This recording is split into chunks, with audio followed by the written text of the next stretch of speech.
Howdy. I'm not sure again what I wrote. I'm gonna give it a second, see if, these spontaneous times I just decide to hop on. I try to make it a good time so that people can come and talk to me so I'm not all alone. It's not my favorite.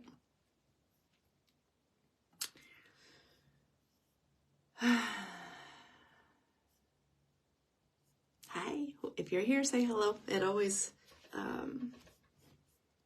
helps me so much when there's somebody here and I start talking about topics. Hi, John. Especially about the topic I'm going to talk about today, the one that I have chosen. I have it in front of me so I remember what I wrote. I'm not,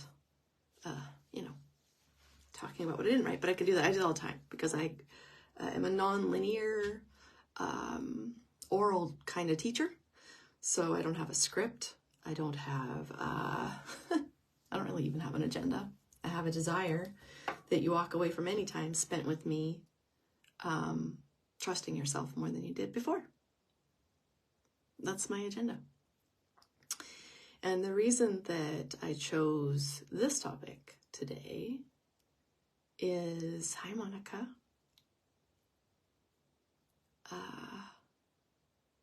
Because I did just share a post about some of my childhood trauma. So I chose to talk about shame. Because that's what comes up for a lot of people, even when they read what I write about my trauma.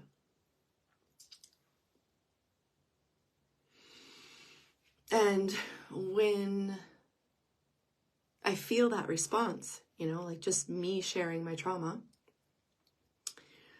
and someone else having kind of like a little spike of their own, whatever that is. And my clarity is this: I'm not ashamed about what happened to me. That would be weird. And it also would be very normal in the world today because it's an indoctrination, right? If I, as an adult, am doing something to a child or even to another adult and can invoke the construct of shame, I can guarantee my own protection because the person that I have harmed feeling shame about what I did to them often ensures their silence, or at least really perpetuates that silent part, right? Because if I feel bad about what somebody did to me and I feel like it's me and it's my fault, then I'm less likely to talk about it. And so that worked when I was a child because I didn't know how to say no to an indoctrination. I didn't have the right to say no to what adults did to me, emotionally, physically, sexually. I didn't have the right to say no. I didn't have rights at all. But a part of keeping me silent was to teach me how to do shame. And I say teach me how to do shame because shame is not an innate, you were not born with it. We're taught shame, we're taught guilt, we're taught blame, we're taught fear, we're taught doubt. There's certain things that are constructs meant to keep us quiet, meant to keep us malleable, meant to be able to manipulate our behaviors really quickly. Shame is one of those tools. And so I don't feel ashamed about what's happened to me. And I know that, 20 years ago, I could not have said the same. I couldn't have said the same thing to you because I was still experiencing shame as it was like a real thing that I needed to do, that I needed to be loyal to, that I needed to process, that I needed to understand. I no longer have that because I have practiced the deconstruction of this thought process, right? I've deconstructed shame, blame, guilt, doubt, unnecessary fear, suspicion. I've deconstructed a lot of things, even bigotry within my own internal thinking process. And so I'm not ashamed about what happened to me. And because I'm not ashamed about what happened to me, I can share very directly and very clearly what happened to me without taking the responsibility for what happened to me. Like, I didn't do those things to myself. I don't do those to other people. I've never done that. I didn't repeat that pattern. So I'm not ashamed of sharing my lived experience.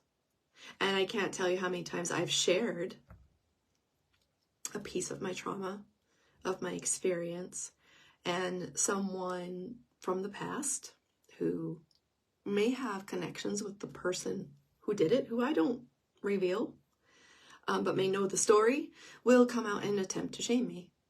How dare you? This is private. You're hurting so-and-so.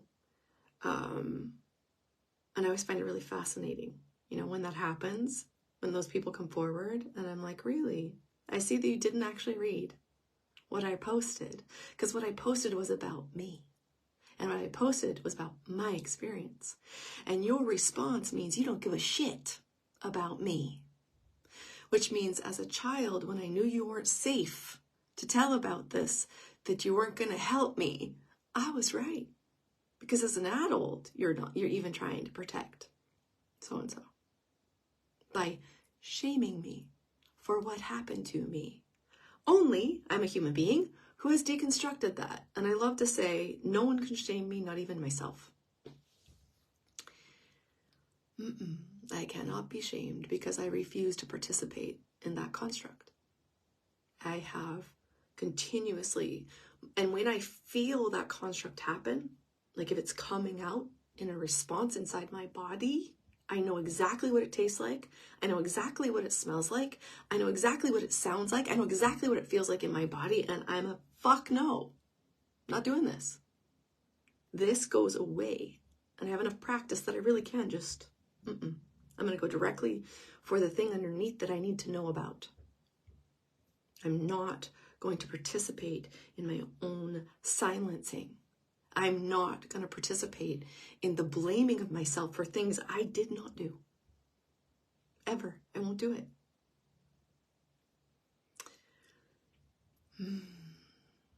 And this particular piece, the deconstruction of shame, blame, guilt, doubt, unnecessary fear, self-sabotage, suspicion, jealousy, all animosity, these are like the babies that are born of blame, shame, and guilt, can be deconstructed. We can unlearn them. We can unwire our thinking and even our soma from participating in those constructs, which are our own prison. And when we deconstruct those constructs, we participate in our own liberation, which I think is a necessary thing for every human being. Liberation.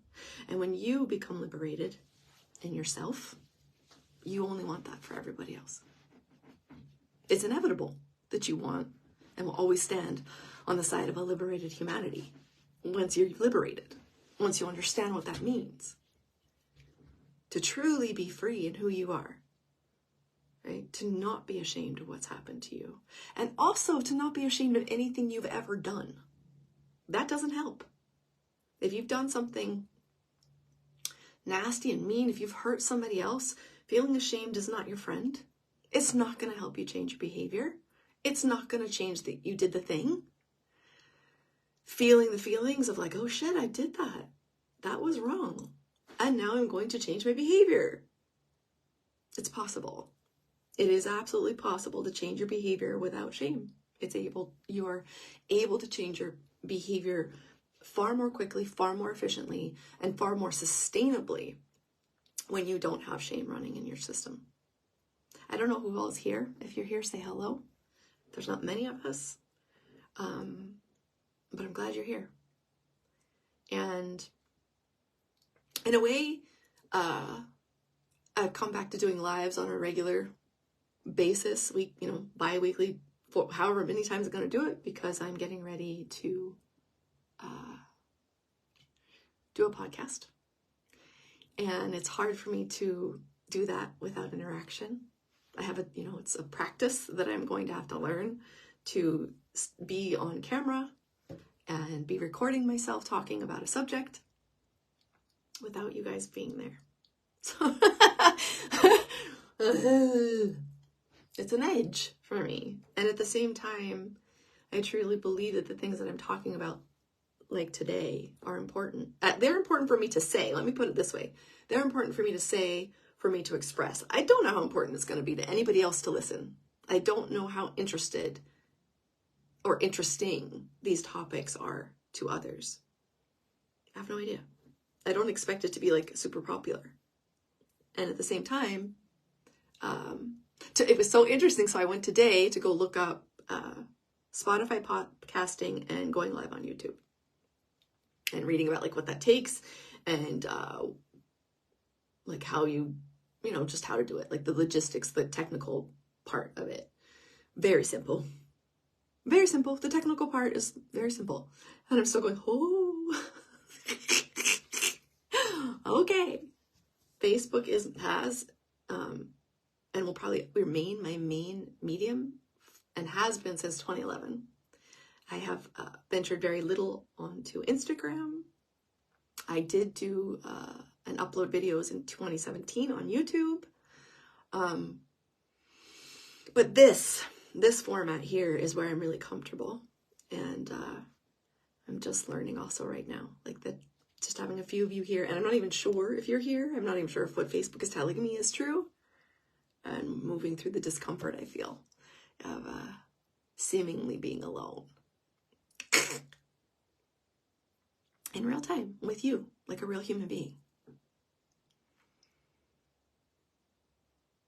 If you could walk away from this time spent together, whether you are here now or you're here later, I'd like you to walk away not believing me that you can live without shame, that it's not a necessary nor natural human endeavor. I'm not saying that you don't have the experience of shame. I'm saying you were taught to feel shame. You were taught to feel guilt. You were taught to feel fear. You did not come with those at birth. They're constructs. They're human creations. Sadness, happiness, these are natural things. Overwhelm, frustration, natural things. Shame, blame, and guilt. And their subsidiaries that develop from them are not natural. And so you can unlearn them, you can deconstruct them. Just like you can deconstruct a thought pattern of habit that is a biases, bigotry, colonial Western-minded thinking. You can deconstruct that. You can go inside, become aware of how you're thinking, and you can change it. In the Western world, we've often been taught not how to think, but what to think, what to feel, what to express. There's been these very implicit and explicit, this is how it's done. There hasn't been a lot of teachings of how to think, and that you have an innate, honest, human way of thinking and being and interacting that comes naturally to you, to everyone. That isn't hard. That isn't this complicated mental gymnastics that you have to go through in the Western-minded way of thinking. That your innate thinking starts to come forward in your awareness when you deconstruct blame, shame, and guilt. When you no longer participate in your own oppression, in your own silence, in your own encagement. When you no longer participate in the shit you've been told to think, and you begin to simply think as yourself.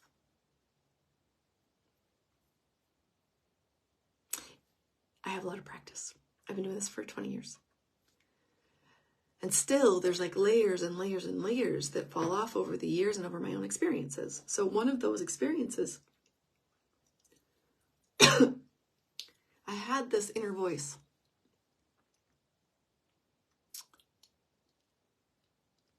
And it's not a natural voice, right? It's the indoctrinated, conditioning voice. It's kind of like the secondary consciousness or a synthetic consciousness. It's the asshole inside your head who talks shit to you about you all the time that you've been taught to think about yourself, right? It's never nice. It is not trying to help you. It is tearing you down. It is being a dick. It is nasty. It is ugly. It's not nice to you.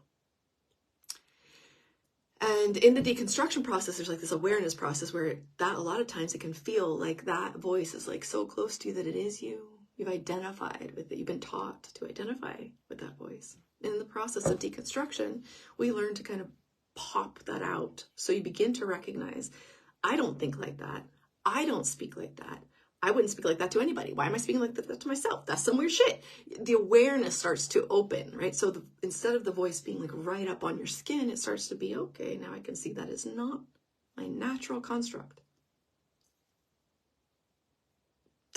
And I don't know. I named that voice inside of me Golem. Because that's what it felt like. That's what it felt like. And Golem crawled the hall, the walls of my internal life all the time. It was always there. And, often it was here. And then it was be here. And in the deconstruction process and the practice, it's like I kind of could move him from the driver's seat to the trunk. So he was muffled and back there most of the time. And then I'm going continually my deconstructive practice. I add other skill sets like care and grief and rest and personal responsibility, which is where you take all the responsibility for your stuff and nobody else's. All these other skill sets. And I'm practicing the deconstruction of the Western-minded thinking, of these constructs of control and manipulation. Deconstructing. And now I've moved Golem to the back seat. And then something happened. I call it time on task. Hi, Gwyneth. I call it time on task. And I came face to face with Golem in the privacy of my own being. And I was still trying to, relate in some way to that aspect of myself. But here's the thing. The Golem aspect of myself is not a natural aspect of me. It's a construct. It's synthetic. It's a taught indoctrination of bullcrap. And here I was, being me, the innate me, trying to accommodate Golem, as I'd been taught to do. And I'm looking at Golem internally. I'm like, this is weird. If I continue to accommodate this aspect of what I'm considering self, I am sanctioning,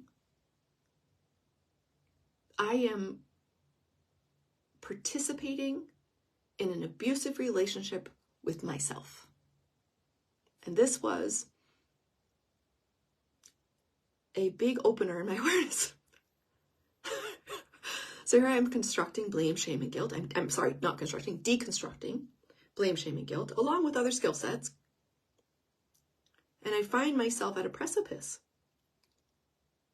Okay, here's blame, shame, and guilt. I understand their construct.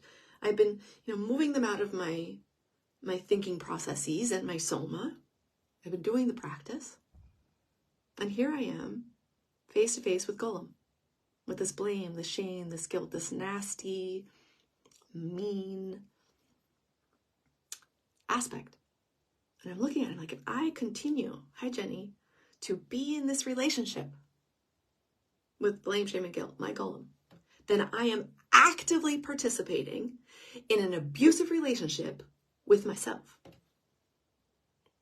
For me, this was like a huge epiphany. And it led to, where am I actively oppressing myself? Where am I participating in my own oppression? Where am I participating in my own silence? Not because I do that on purpose, but because I've been taught to do that. I've been taught to identify with this Golem bullshit. To identify with shame and guilt and blame. So anyone could say, oh, you better not dare do that because that makes you a la la la. And then I would silence myself. I would participate in my own oppression. I didn't know better. I give myself that. But that's what was happening regardless. And so this knowledge of like, if I continue to do this, I'm in an abusive relationship with myself, was the expansion in my awareness that eventually led to no more Golem. I didn't expect that. That wasn't a part of my practice. It wasn't my agenda to eradicate blame, shame, and guilt from my system. Mind you, while I'm doing all this deconstructing, I have no idea what the outcome's going to be. I just know I have to do it. So this was probably, my dad died in 2018. I'm trying to give myself the timeline. I don't know. 29, it could be 2019, 2020, 2019. Yes, it was 2018. Yep. Because in 2018, the skill set of care became very clear and how to articulate that for myself and be able to place it into my skill set box. And care is the shit. I talked about it yesterday. I always say I teach a toolbox of about 26 plus skill sets, and they can all be taught randomly, really, because it's a non-linear teaching.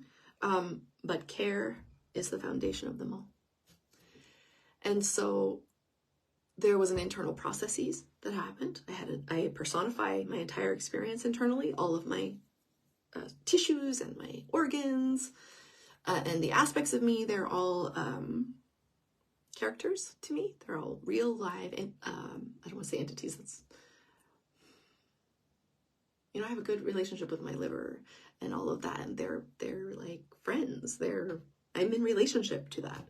And so the personification of Golem, there was a whole process of like a funeral pyre. Like, it was super elaborate, super, fantastical.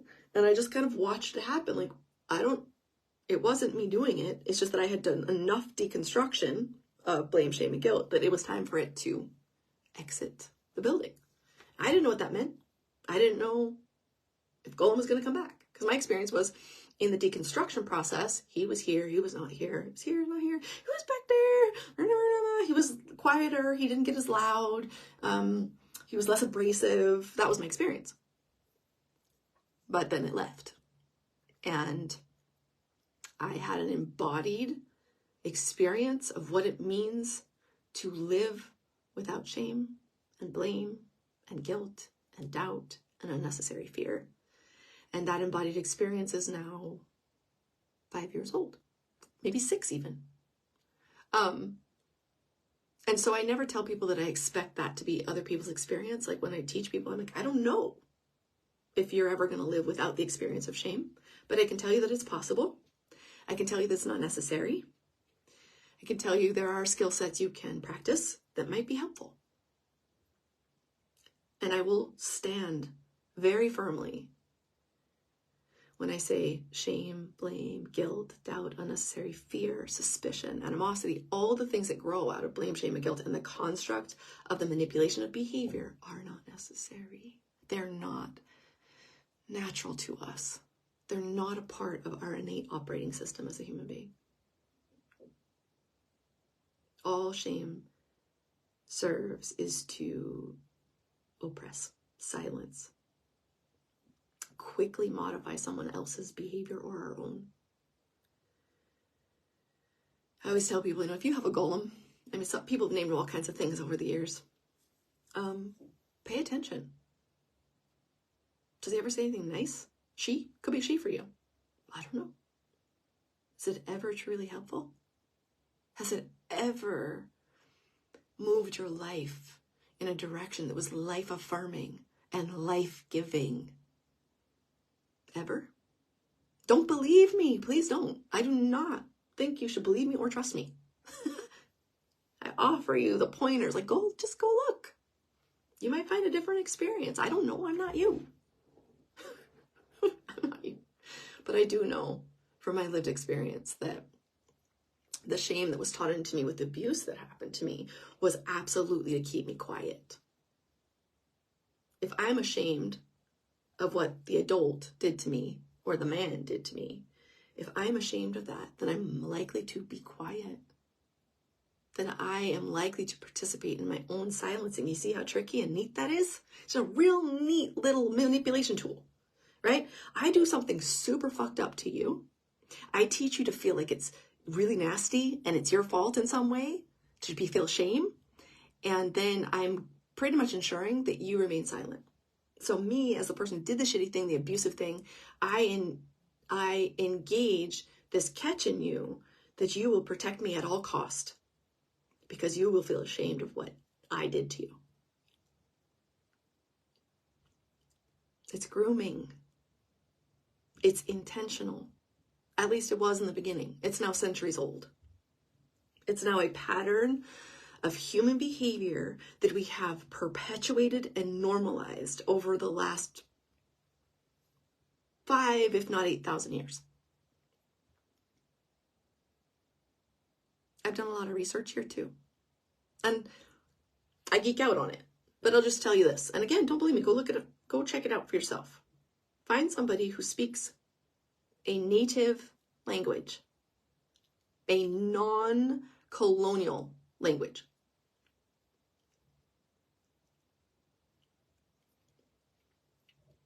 Where it's still intact, non-colonial language. And ask them what the word shame is in their language. Is there a word for that? For shame, for blame, for animosity, for suspicion, for guilt? Ask them. Ask them. Just out of interest. My experience is that they don't have it. And because I've spent my own personal experience, I spent a lot of time with Maori Indigenous people. They're the Indigenous people of New Zealand, Aotearoa.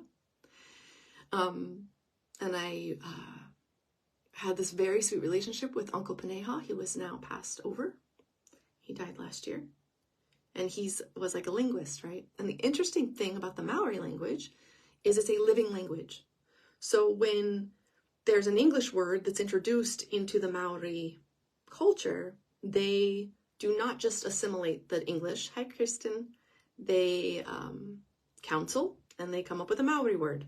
So, for example, they don't just take computer or refrigerator, and so, refrigerator might have been, but they, the language is still living in a way that they create their own words for new things to them. Hi, Michelle. And so I asked him, hey, I've asked a handful of other Native Indigenous speakers, and I'm just curious, in Maori, do you have a word for shame? And he said, yes. I said, okay. And I said, oh, but this is interesting. It's New Maori. I'm like, I'm not surprised. I am not surprised, right? And I said, what is the exact translation? And he said, to be white. Shame came into their experience when the white people came.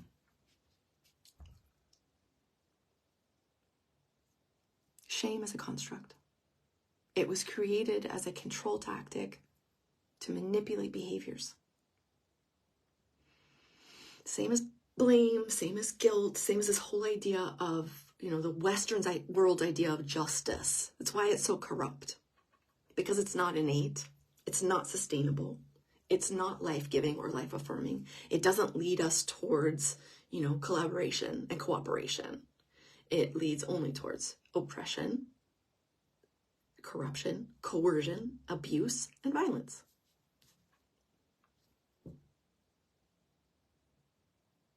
Shame's not necessary. And without that shame, I am free to share my experience or not share it, right? I share a lot online about my own lived experience and the abuses and the trauma and the way that I walk through it. And I own 1,000% my experience as I've lived it. And the reason I'm able to do it the way that I do it, because I can share it taking responsibility for the effect on me, because I have to. I'm an adult. I can't be like, it's their fault that I'm doing, it is their fault. I can't allow the effects of my trauma to harm anyone else or myself anymore. That's being mature. That's being an adult. That's developing skill sets of being able to navigate myself in life. So another skill set I teach is responsibility, personal responsibility. And what that is I am responsible for me and me alone. without blame, shame, and guilt. What that allows me to do is go, what that person did to me, I am not responsible for that. That's not mine to carry. That's theirs. Whether they carry it or not my business. But what I'm not going to do is carry even a single little note, not even a teeny tiny grain of sand of their responsibility am I going to carry. Hi, Hope. Not at all. If I just shared about my molester, I don't carry a grain of anything of the response of what he did to me. That's on him. Whether he takes it or not, I don't give a shit. I can't force him to be accountable. But what I can do is not for a single moment carry any of it inside of me. I can go, you did that to me. I did not do that to me. And in your doing that to me, these are the consequences in my body, in my life, in my spirit, in my soul. I carry the consequences of your behavior. But I am not responsible for what you did. And I am not ashamed of what you did to me. Nor am I ever going, you should be ashamed. No. I'm like, that's yours. Take it, feel it, do whatever you need with it, but I'm not carrying it. And I'm not going to protect you in any way from what you did to me. I'm also not wishing harm on anyone at all, ever. Ever. But I will not carry the responsibility of someone else's behavior towards me, or someone else's choices or actions towards me. The only reason we do that is because we've been taught to be ashamed, and shame keeps us silent, right? And the biggest part of revealing abusers, in my experience, or abusive behaviors, let's be even more humane, right? Abusive behaviors from people, is unless they're willing to do the work of, maturity, feeling their feelings, accepting responsibility for their own actions, they're going to feel ashamed. And then they're going to respond by trying to shame you. Because shame is just a vicious, ugly loop that only feeds itself.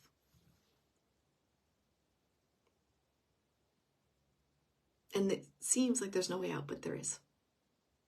And I remember also in my deconstruction process,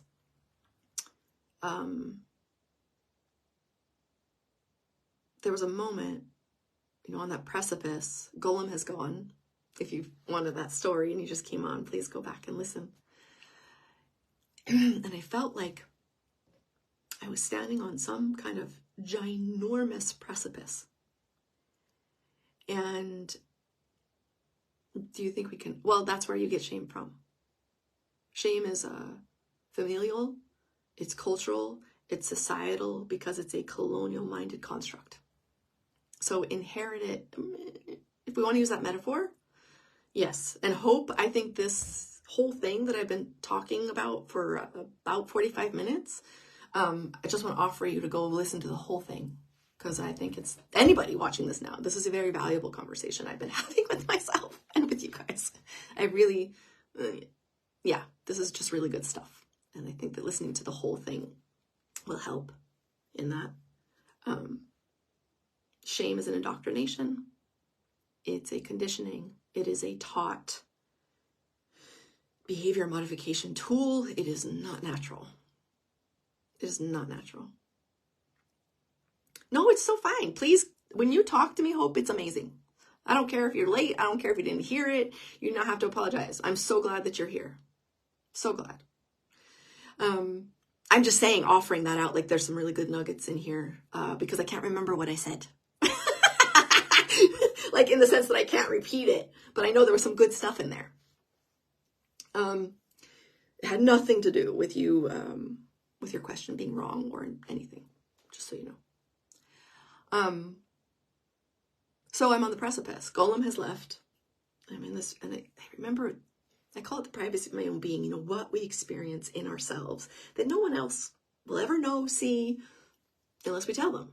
And that's our birthright. Our birthright is to have the privacy of our own being, to have the experiences that we have, and to choose what we share and what we don't share, and how we share it, and all that. Golem is gone, and I'm on this precipice, and I felt like I could scream into it, and it was so vast that it took an hour for the echo to return to me. And I was like, what the heck? And there was this thought in my head, like, if I deeply, truly embody this, that shame, blame, guilt, doubt, unnecessary fear, and everything all the constructs that arise from that, violence is where it actually leads in the end. Am I gonna be human anymore? Like, it was a genuine concern. I was like, if I keep walking this path, I keep embodying this knownness that shame is a synthetic construct, along with all its siblings, that I don't actually have to do. They're not natural, innate experiences. They're things I have been taught, and that I can actually undo that. What do I become? Because our societies, our cultures, our homes, our schools, everything that we are swimming in together, especially in the Western world, we are swimming in the soup of shame, guilt, blame, doubt, unnecessary fear, suspicion, animosity, jealousy, sabotaging ourselves. And what are all those things lead to eventually? Injustice, corruption, abuse, violence. So if I deconstruct all of that, and I'm a walking human being who's completely embodied in my innate nature, just being human. So I'm not talking about some lofty, otherworldly thing, just being human. Am I going to be able to relate to other people? What do I become? Because I didn't know. I'd never been there before, except maybe before I was 3 years old. And so it felt scary. I thought I would be lonely. I had all kinds of thoughts. And yet I still continued to walk that path because I could feel in my body the liberation. I was willing to be alone on the outside. I call it the bleeding edge. I was willing to walk that path because I could feel the liberation in my body, in my mind, in my cells. I could feel the relaxation. I could feel the aliveness, that this was contributing to being alive, to normal, easeful living. The other was contributing to mostly destruction, and eventually violence and death. I don't want anything to do with that. I don't think any of us do when we're in our innate human beingness. Violence is der Hinterlecht, we say, or the unterste Schublade, we say in Swiss. It is the Hinterlecht, it's not good. In our innate being, it's like I'm not talking about protection, I'm talking about violence, hatred, destruction is a brokenness that is not natural to our humanity, to who we are as humans. And that value, which is innate to everyone, has been abused. And the construct, the synthetic constructs of blame, shame, and guilt hold them in place. And if we walk out of them, who are we? I've had some people say, you're so brave. I'm like, that's not my experience. I don't know. Brave is this weird concept. What they mean is you've done something that I think I shouldn't, that I'm afraid to do. Or this is really courageous. And it just only appears that way after I've done the thing. I could be shaking in my boots. I'm nervous to talk here when there's not people. I'm nervous to do this podcast. I'm not afraid. I'm just nervous. And that's normal. And it's okay. That's a normal human thing. Just to be like, ooh, this is new and this is a weird feeling, and that's okay. But that doesn't make me brave because I'm nervous and I'm doing it anyway. I don't feel brave. I'm not relating to what I'm doing as brave. It doesn't make sense. Brave is like this construct of like creating something that isn't there, that isn't necessarily to be there. I don't fucking want to be brave or courageous. I just want to be human. And I want to be able to live my life innately as a human being. And that means being nervous and sometimes doing the thing. It doesn't, and that's no great big, I don't need a hero badge for that. But it's the way in today's world that a lot of our languaging is seeped in shame, blame, and guilt. A lot. I shared something today on Instagram and I was like, oh, it was a bit itchy because the way one of the sentences was worded of something that I shared, not my own wording, well, yeah, could be misconstrued to guilt. I know what I'm looking at, right? And I know what I'm doing, and I understand my choices. I'm always aware. That's one of the benefits. I will tell you. One of the benefits of deconstructing blame, shame, and guilt. And I'm sharing with you right now, yesterday's, all the things that I share is how I teach. If I'm in a closed container, the people paid me. So you're just getting it right here. You're welcome. And I love it. So I just want to tell you, I'm not giving you anything less than I would give you in a class. So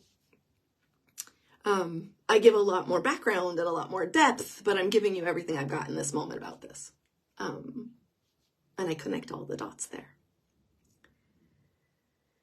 One of the benefits of deconstructing shame, blame, guilt, and all the other things I've talked about is the last time, if you don't know, most of you will know that I have complex and compound trauma from my childhood.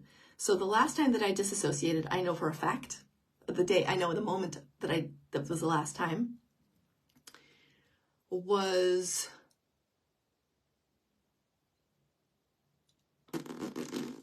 April of 2017.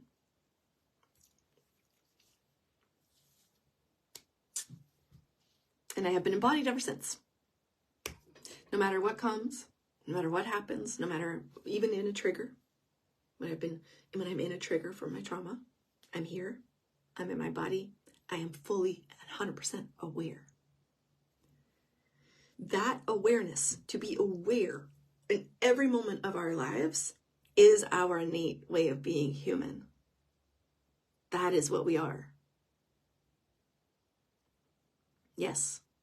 And again, I wasn't like, I'm going to do this, this, and this, and then I'm never going to disassociate again. That was never on my mind. It was like, I want these skill sets so that I can navigate my life in a way that feels like it's worth living. I often say, the work that I teach comes from my lived experience of finding my way into my life that was worth living. Because for a really large portion of my life, I wasn't sure that my life was.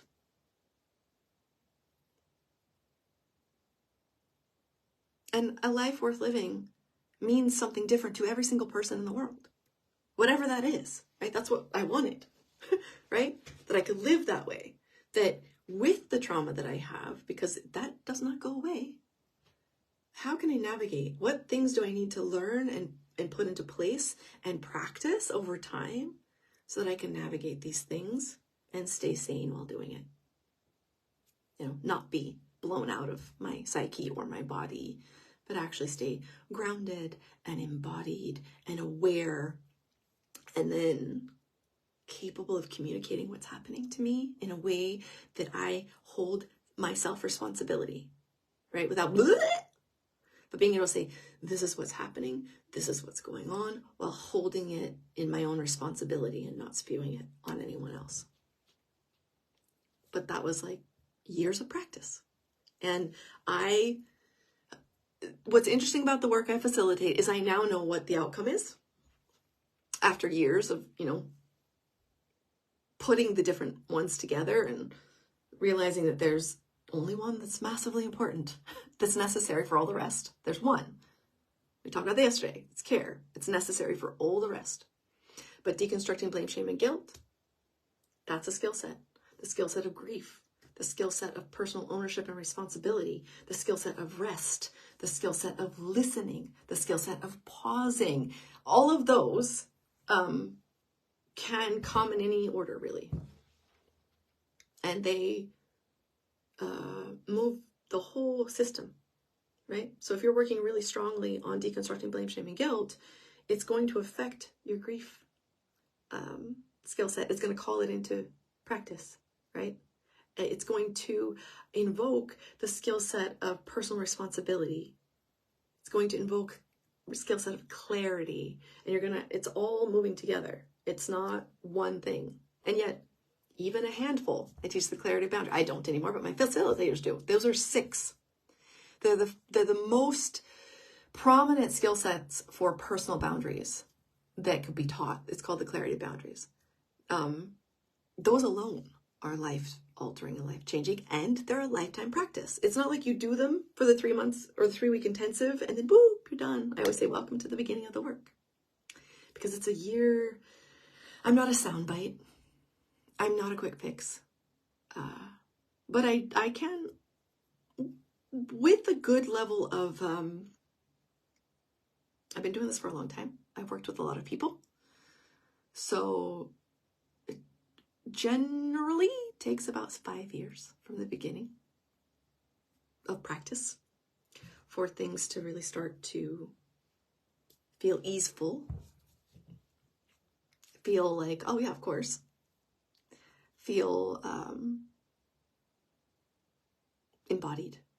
It feels that way from the beginning, right? But it's just like it gets deeper and deeper and deeper and deeper and deeper and deeper and deeper to the point that there's no longer, well, you've deconstructed doubt, blame, shame, and guilt. So there's no doubt. There's like, I trust. The skill set of trusting yourself comes in there. I trust myself. I trust what I'm feeling. And because of that, I know when I'm feeling something that's synthetic.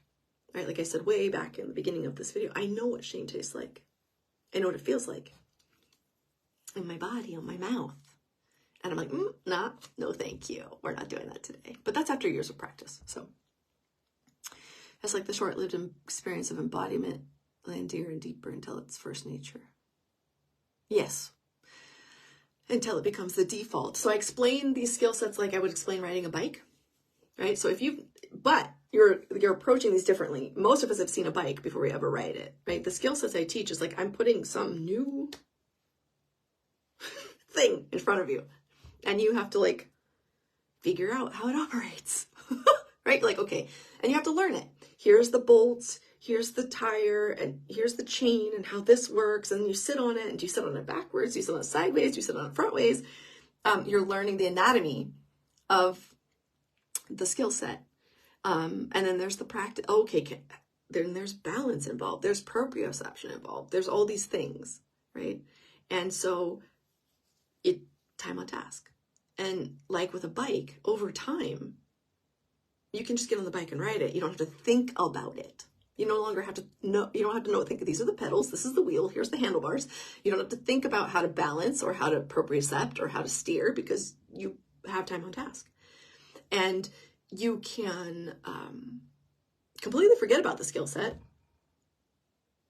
and then you can use it when you remember. Like this. It's not rusty. It's like, oh, you just get on and go. But you can't. That's what the thing about skill sets also is that you can use them or not use them. You are free. You are free. There are times I choose not to use my skill sets of conflict resolution or my skill sets of communication. There are times I choose to be a big fat asshole. I always tell people I kind of reserve, I don't know, 2% of my experience to not apply my skill sets. But what's true about me too is that if I'm choosing to be an asshole, it's on purpose. And then that's a whole nother level, right? Because I know I'm making a mess. And I have to take responsibility for that, even as I'm being a dick. Because why? Because I'm human. Because I'm really, truly human. And I live in the real world. I'm not trying to be, otherworldly, better than anybody else. I'm not trying to be anything else but the human being that I am. And that includes assholery sometimes. And most often, if I'm being an asshole, it's not for nothing. You know, I'm not going to be the one coming out the gate being an asshole, but I might respond to you that way if that's where you're coming from. I reserve and hold the right for that expression of myself as a human being. I don't use it very often at all. In fact, I cannot remember. It's been a long time, but I still like to hold that in my back pocket. I'm not holding myself to some moral standard. I hold myself to living in my integrity in every moment of my life. In my integrity, in my transparency, in my clarity. Every moment, even the moments I'm being an asshole, even the moments I'm having a trigger inside my body. I'm aware. I'm present. I take full responsibility. And I can use or not use my skill sets. Just because I have them, I'm not obligated to use them. Hi, Celeste. I don't owe them to anyone. I don't. I use them because they've saved my life. They make my life worth living. They make my life easeful and ordinary, and to me, that's the best thing ever. I don't have anything else to say. I don't feel like I could say anything better than that. Right? It's like, in the coaching industry, which is where I've come from, you know, this whole big bullcrap about leaving your legacy. No, my legacy is now in who I am. I don't need that. I don't need a body of work that I leave behind when I die. If that happens, great. I will be a full participant in that. It's not happening right now. There's the work with the people that I work with and the unbelievable tapestry that is the extension of what I do. But I don't consider my legacy is right now. It's right now in myself, in the relationships that I have currently with the people that I love, including some of you. That's my legacy. My legacy is now. And I don't believe in potential, right? It's a lie based on a myth. There's only who I am right now. And when I'm relating to other people, I'm not looking at like, who could they be? Who are they in their heart? I'm watching their behavior. And by their behavior, I extend my trust, or I don't. I have said many times, my love is unconditional, my presence is not. And my trust is conditional. It is. Not for myself, because the skill set of trust, the way I teach it is trust yourself all the time, no matter what. I talked about that yesterday in the live. Trusting yourself no matter what. But trusting others no matter what? Fuck no. Not in the world we live in today, and not in the construct and the interrelating ways we've been taught. Do not do that. You know, like I just met you and you're great and you feel really like a good person and I'm just going to trust you all at once. I don't suggest that. Again, though, like I say in every video, we are all adults. Do what you want. You don't have to believe me. You don't have to believe me. I highly suggest that your trust be conditional. And that doesn't mean that you're vigilant or you're stingy with your care or you're afraid. It just means you're paying attention.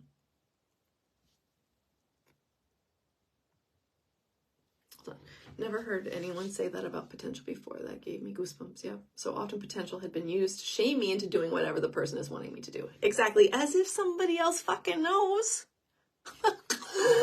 As if anyone knows what your lived experience is of you. That's part of the shame crap, right? I'm going to tell you who you are. I'm going to tell you who you need to be. I'm going to tell you how to think. And if you do anything outside of that, you're bad. And you're not fulfilling your potential. It drives me bananas. Bananas. To look at the child and be like, what is their potential? I don't give a shit. I care about the kid right now.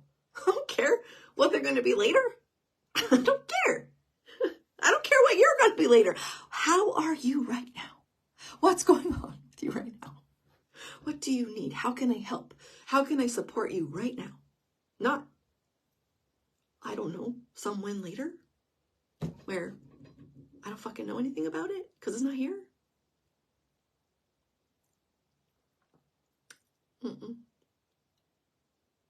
You're not who I thought you were. I'm like, interesting. I'm not who I thought I was either. So we're both on that same page. I'm not who I was told to be. No, not even. I am not who I was told I was supposed to be. To the chagrin of the people who thought I should be that. Okay. Hope asks, why does shame sound so much like our inner voice, though? I talked about this. I talked about Golem. It could go back, but I'm going to tell you the story because you're here and you're listening and you're asking. So, shame, blame, guilt, and the babies, shame, blame, and guilt are the building blocks for a lot of other things that grow out of them, right? So it starts with, in the year-long program, we go by threes. So we go by threes. We deconstruct blame, shame, and guilt. Then we do doubt, unnecessary fear, I think. And then I take it apart. But really what they all are is the same root. So I'm just telling you that. So what I'm telling you right now, we're going to say blame, shame, and guilt, but it includes a whole conglomerate that comes out of that. So shame, blame, and guilt were crafted and created into the human experience between 5,000 and 8,000 years ago as a control mechanism for your behavior. They were taught into. It is the voice of the people telling you, that was bad. You're a bad little girl. You shouldn't do these things. And it was taught to them, and it was taught to their parents, and to their parents, and to their parents. This is not ancient history, because it's really young, but it's centuries and generations upon generations of colonial thinking is what this is. So internally, you've internalized it, that I call it the asshole voice, but it's the asshole in your head that talks shit to you all the fucking time. It's like, it's talking shit right to your face about you. And you're like, because that's what you've been taught to do. There's nothing wrong with you. You're not doing anything wrong. Hi, Christy. And so it feels like and sounds like it's right up against you, right? It's right there. It's right on your skin. And you've been taught to identify that as you. So part of the deconstruction process that I talk about, that I teach, that I'm telling you about right now, that I offer you to try out, is move the voice slightly away from your skin, even if it's only this far at first. If the voice is mean and nasty, just try to see if you can move the voice, play with it. Move it this way, move it that way. Here it is in the front seat, put it in the back seat, move it around until there's some distance. And this is practice, move it around. Oh, you're being mean. I'm gonna move your head. Oh, that's some nasty shit. I'm gonna move it. Yay, okay. I would never talk to anybody like that. That's how I began to realize that's not me. I don't talk to anybody like that. I talk to no one like that. I talk to no one. I talk to nobody. I talk to no one how that voice is talking to me all day long about myself. I would never treat anybody like this. And yet here it is, a part of my identity, of myself. It's synthetic. It's not innate human. You didn't do it to yourself. So you start to move it. Even that is huge and a big, big, big success when you do it. Even if you only ever do it once in your lifetime, it will change you. To just move that mean voice. Begin to identify with it less and less and less. And that means opting out of it. Nope, I'm not talking to you. But the other thing you can do, I'm excited to tell you, this is something I teach inside my closed rooms. I'm going to teach you right here, right now, because you're here and you're listening and you're interested. Talk back to it. That's a fun. I geek out on this shit. So talk back to it. So it comes in and it says, who the fuck do you think you are? And you say, well, how much time do you have? And you begin to tell it, this is who I think I am.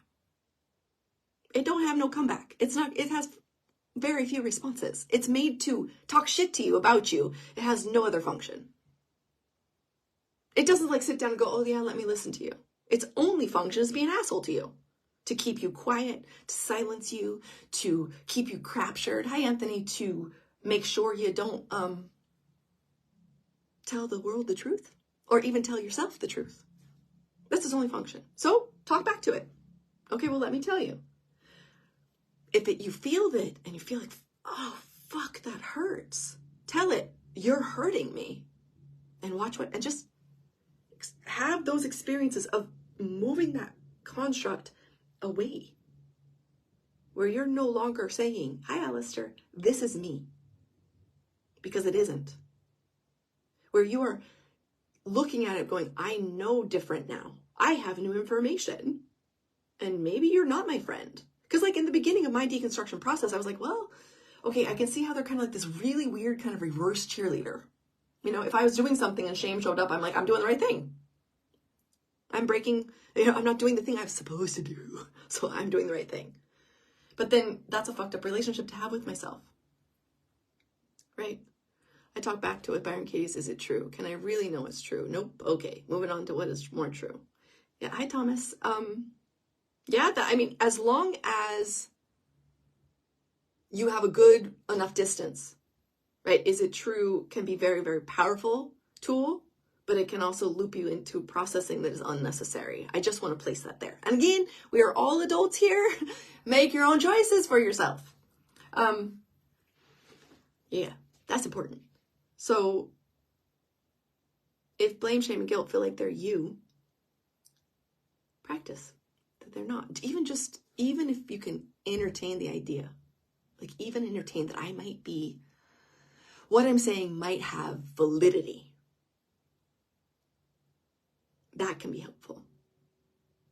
Because I always say, don't believe me. Try the things out. If they don't work, if they feel like shit, throw them in the trash. They're not for you. There's a million, maybe. There's many ways to deconstruct the lies we've been told about ourselves and others and the planet and the earth. Many ways. What I'm sharing is simply the way I know how. It's simply the way that I live every day of my life. It is what I have to offer. But I'm not saying this is the Holy Grail. And if you do this, your whole life is going to be wonderful. In fact, when you start the deconstruction process, you're probably going to feel like crap.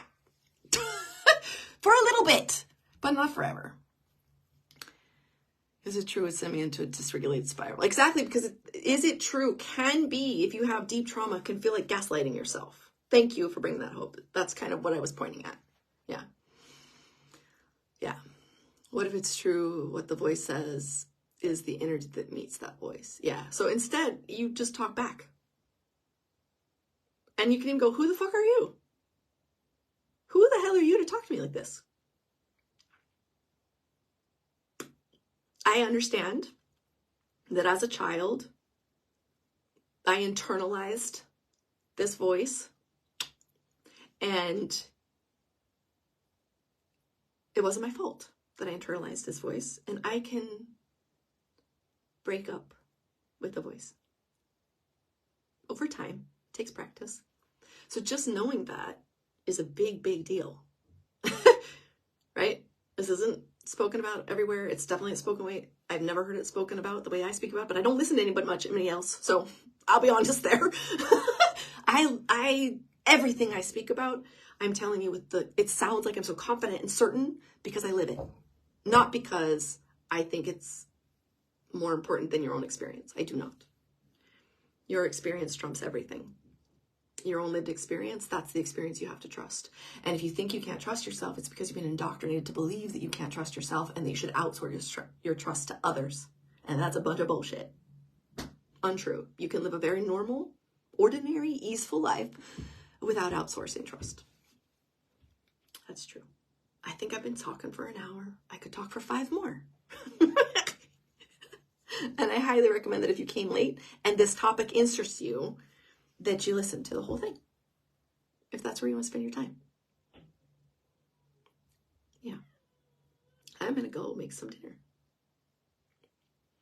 I'll be back. Like I said, I'm doing these lives to prepare myself for this podcast thing I'm going to do. So I appreciate your interaction. I appreciate you being here. I appreciate you seeing the title or seeing my face in the video and clicking in here and staying here. I said in the beginning, I'm not a soundbite. I don't know how to tell you what I'm telling you quickly. I'm not here for entertainment purposes. I'm not here for clicks or likes. I'm here to actually deliver something I think is of incredible value. It is to me. And so if you're here, you make this possible for me to share because you're here and you're receiving it, and I appreciate that. Whether it's now or it's 30 days from now. And I wish you all a really easeful, ordinary time. Take care.